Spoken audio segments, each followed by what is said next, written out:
ଭାଇ ମୁଁ କଳିଙ୍ଗ ଗାଈ।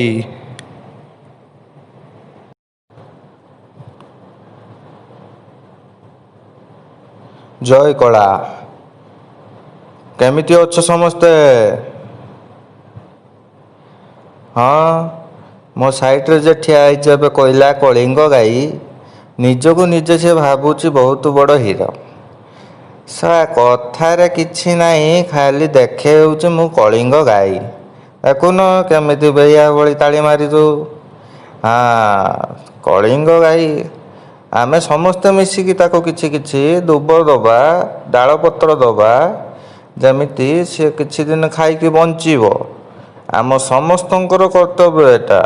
ତାକୁ କିଛି ଦୁବ, ଘାସ, ଡାଳପତ୍ର ଦବା ତମର କର୍ତ୍ତବ୍ୟ, ତମର କର୍ତ୍ତବ୍ୟ। ଆମର ସମସ୍ତେ ମିଶିକି ତାକୁ ଏମିତି କିଛି ଦିନ ଖାଇକି ବଞ୍ଚାଇ ଦବା। ଦେଖୁନ କେମିତି ହେଇଛି ମୁଟା ଖାଇକି ଶଳା। ଆଉ ପୁଚୁକି କାଲି ମନେ ଅଛି ନା ନାହିଁ? ପୁଚୁକି କାଲି ଦେଖିବା, ଥେଇ ଥେଇ ହେଇ ନାଚିବା ଆଜି।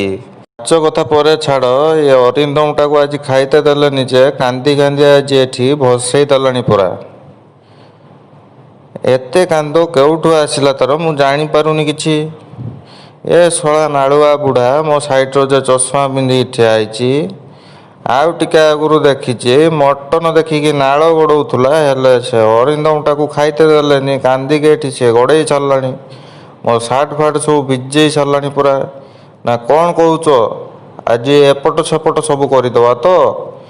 ହଉ, ଆଜି ଯେଉଁମାନେ ଭିଡ଼ିଓ ଦେଖିକି ଚ୍ୟାନେଲକୁ ସବସ୍କ୍ରାଇବ୍ କରିନ, ତାଙ୍କୁ କାଲି ଘରେ ଯାଇକି ମଟନ ଭାତ ଖାଇତେ ଦେବି ମୁଁ। ଭିଡ଼ିଓକୁ ଜଲ୍ଦି ଜଲ୍ଦି ଦେଖିକି ଲାଇକ୍ଟା ମାର, ଚ୍ୟାନେଲକୁ